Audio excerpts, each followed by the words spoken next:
You have to start and finish in Times Square.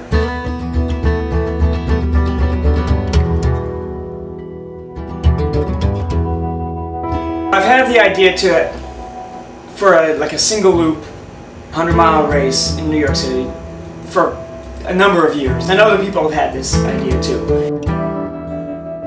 Some person replied, said, well, who wants to run in loops of Central Park all the time? I thought, that's not even close to what New York running is all about.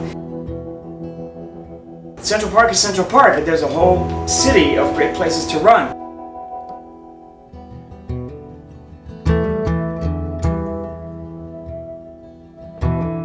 So I finally just mapped out my favorite running paths, the greenways, the parks, connected them all, go up through the Bronx, Queens, Brooklyn, all the way back to Manhattan. It came out to pretty close to an exact 100 miles.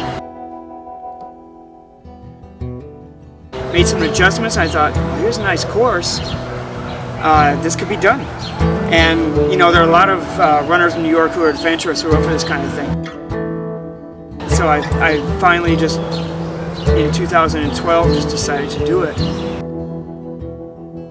So you start in Times Square at 5 a.m. Actually, Times Square is pretty dead at 5 a.m. on a Saturday morning.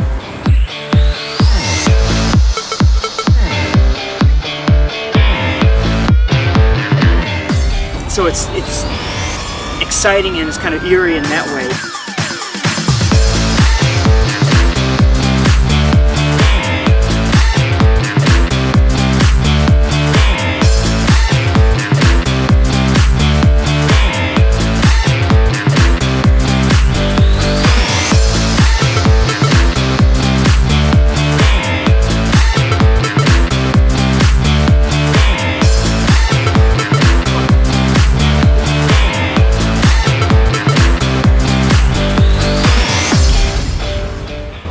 Cross over the Henry Hudson Bridge, which not a lot of runners know about, into the Bronx. Go on some streets to get to Van Cortlandt Park.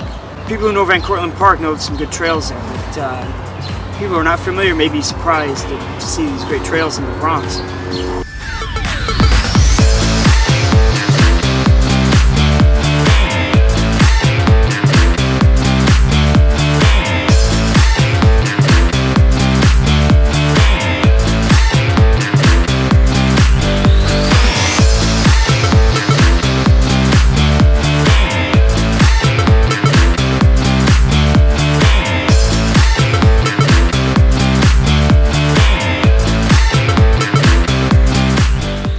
Then you cross over into Randall's Island for a nice little passageway under underneath the train tracks.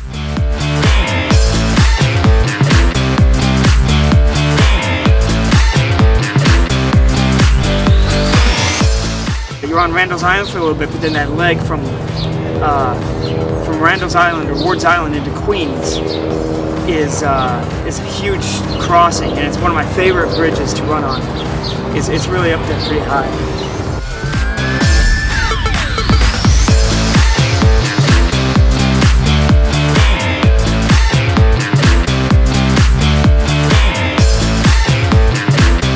You get a great view of Queens. If you turn, you get a great view of Manhattan off to the side. Then you're on streets again through a lot of Queens. You go past LaGuardia Airport. Before you know it, you're in Flushing Meadows, the Unisphere, then you're Forest Park, 100K aid station, 100K finish for those who are only running 100K. Up in Forest Park, Trishul Churns was manning the finish line there. He and his wife Karen. They did an incredible job. They had lots of food, lots of good help for the runners, whether they were stopping for the day or whether they were continuing on for 100 miles. So it was a nice spot there. It's 2 miles. And then you cross over the Veterans Memorial Bridge into the Rockaways, and you can see the ocean over there. And if you look over your shoulder, you can see way, way, way off in the distance the skyline with the Empire State Building, One World Trade Center, and you think, I have to get back to there. Then you cross back into Brooklyn. Last 10 miles is pretty tough for a lot of people. It's on the streets. You run on Coney Island Boardwalk. It's a lot of fun. Cross the Brooklyn Bridge into Manhattan, back into Manhattan. Of course, you have to finish crossing the Brooklyn Bridge. You have to. And then the last 3 miles up to Times Square. We actually had to move the finish line this year. The finish line was originally intended to be between 44th and 45th, was where we had it before. But by the time Tommy got there, it was still 8:30 in the evening, and there was a big yoga convention or something going on, and it was packed. The streets were blocked off, and the sidewalks were just too packed. So we moved back to a more open area between 42nd and 43rd, and we kept it there for the rest of the race. Very exciting moment, and so he came through in just an incredibly fast time, 15:19. It was a good place for a finish line, and right there in the heart of Times Square, again, right where he started. Sky Canavis won the women's race. She came in second.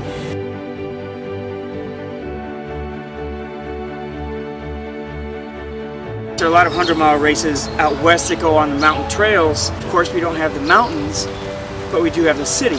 So it really is an odyssey. It's really an adventure. And I think the runners enjoy it. I know I had a lot of fun putting it together.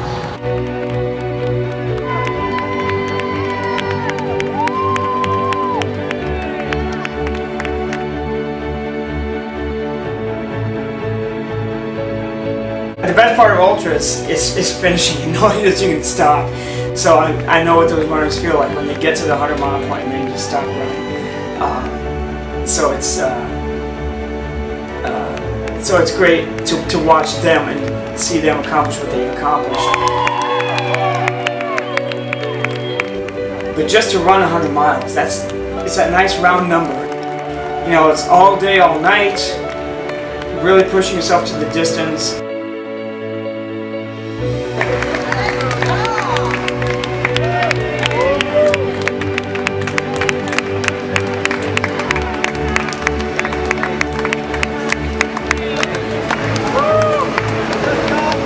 It's mutual, you know. I think that's what makes this New York Ultra community such a great community, because everybody inspires each other.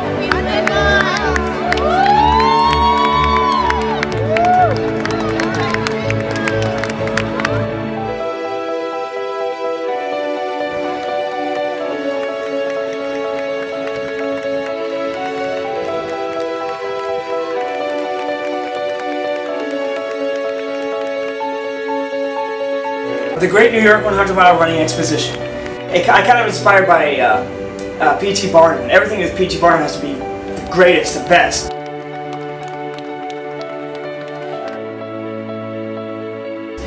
And so the Great New York race, or the Great New York 100-mile endurance run. And I thought endurance run is too boring, so I call it running exposition. Partly for a couple of reasons. One, because it's an exposition in the sense that it's exposing the runners to the city and all the great places there are to run. And also, maybe at some point in the future it'll expose the city to ultra running. And like just kind of showing the public, you know, what kind of sport this is. So, the Great New York 100-mile, 100-kilometer running exposition.